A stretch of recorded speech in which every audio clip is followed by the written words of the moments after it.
I have a few words, but first I want to introduce someone who needs very little introduction. That is our past president, Susan Russell. We are here in Salt Lake City at an extraordinary sort of tectonic plate moment in our culture as we await Decision Day from the Supreme Court. Some of you are like me and get up every Monday and Thursday and wake up with SCOTUS blog, wondering what's going on. I want to let all of you know, for those of you who are not as much in the loop, the decision could come tomorrow, it could come Friday, and it could come Monday, or another day if they decide to announce another day. It's good to be a Supreme Court justice. You get to decide you get to decide what you're going to decide on, and you get to decide when you tell them what you decided. So, but we are working with Equality Utah. And when the decision happens, that evening there will be a major rally here in downtown Salt Lake City. We already have anticipating justice rolling down. We have swag and we have placards to make our presence known. So we're hoping that we can get a great turnout from Episcopalians in the streets of Salt Lake City to celebrate marriage equality, and that does deserve some applause. Open hearing on any of our marriage resolutions are this evening. You can sign up to testify beginning at 6:30.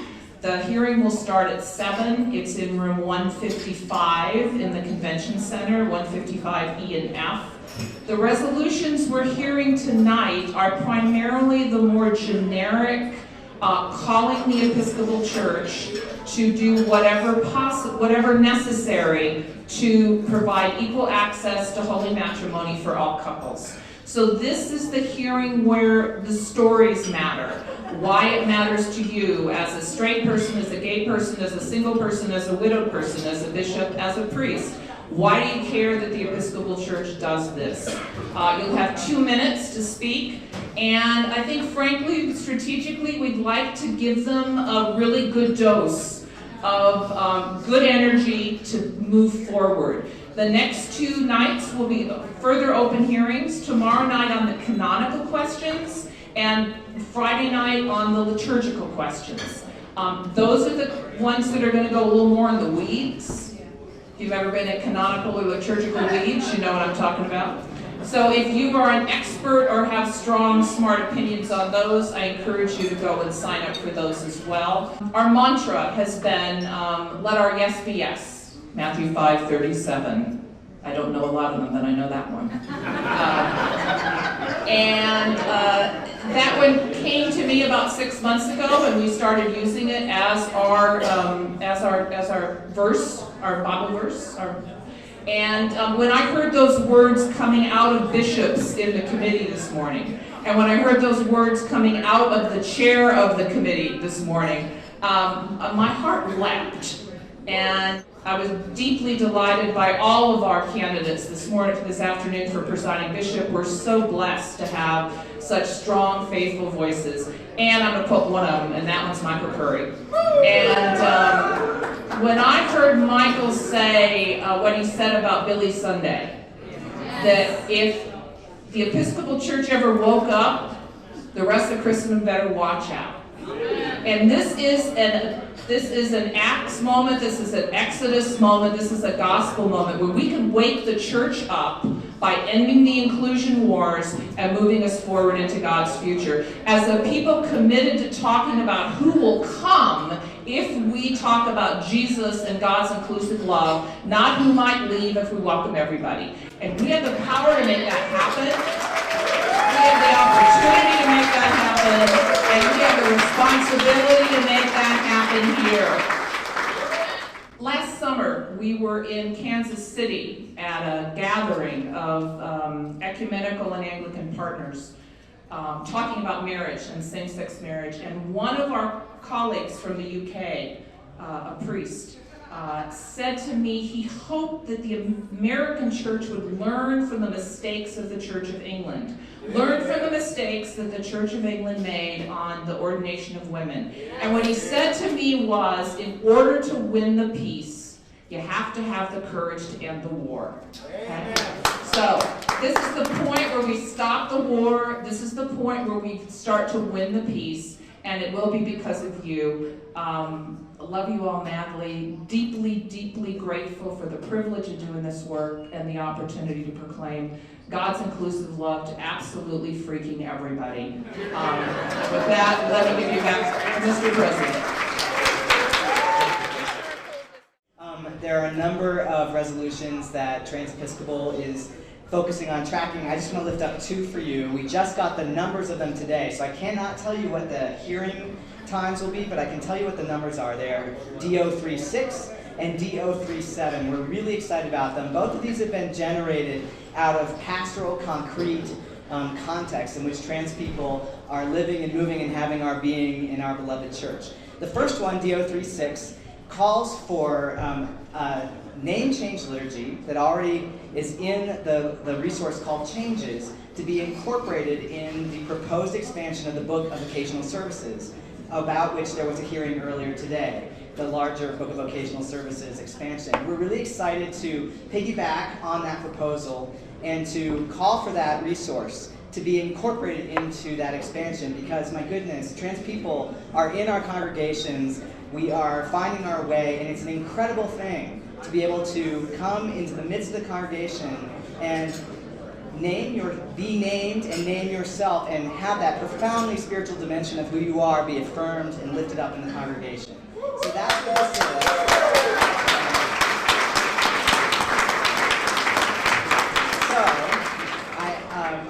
I ask for your support for it, and please pay attention to the Trans-Episcopal blog where we'll be updating you on when it will be coming forward for hearing. I would also just note that in the Church of England, they're starting to have this same conversation. Just around, I think it's May 21st, there was an article that came out in The Guardian about how they, at their General Synod, are going to be having a conversation about a name change liturgy as well. So there's something kairos-like about all of this. The second resolution, DO37, asks for a study to be done of our Constitution and canons in response to a particular pastoral need for people when they've had a legal name change and they request this to have a church registries amended to reflect that name change and to have certificates reissued in their legal names so that anybody, but particularly for trans people, finding our way in the church, not everybody discloses that they're trans, and even if they do disclose that they're trans, they don't always want folks to know what their name was previously. Those things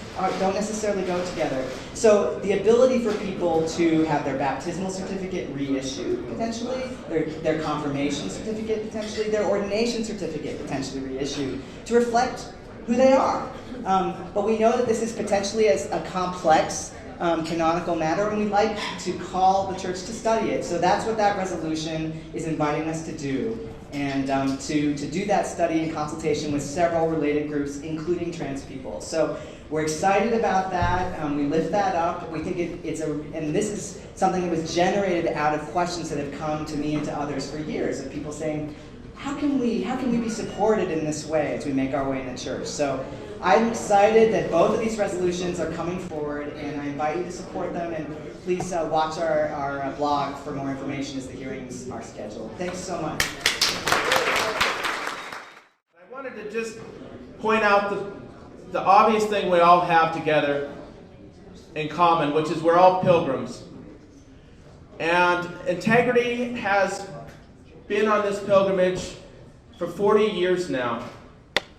40 years ago, an interracial gay couple called the cathedral to ask whether they would find a welcome place to worship. And after the laughter and derision, out of that came a movement. And I just am so proud that each one of you are on this movement with us. There are some people in this room who have been there from the very beginning. And there's some of us who have been honored to be able to tag along, inspired by their courage and their love and their commitment to Jesus Christ and Christ's inclusive church. We're gay men, we are lesbians, we are bisexual, we are transgender, we are genderqueer, we are questioning, and we are straight allies. And we are all here for the same reason, and that is to live out our gospel call, the Great Commission. I want to invite each one of you to pray this week as the Supreme Court discerns whether they're going to open up the courthouse doors throughout this country for marriage equality. We need to pray that we here, who are bishops and deputies, are we going to throw open our big red doors in front of our churches for the sacrament of marriage for all who are called to this Christian vocation? And then if so, are we going to do it with a loud enough yes that the rest of the church will hear us and understand why we are here and why this matters? When our yes means yes, the world will need to know that our yes is a welcome home of our blessed Lord. In closing, I just want to welcome everyone and remind everyone to come to our Eucharist. There will be a special guest, our founder, Louis, will be there. Dr. Louis Clay will no doubt be in Holy Women, Holy Men. He'll probably write the preface. So, it'll be the 29th. And any of you who want to join in our choir, please come to the booth and get signed up.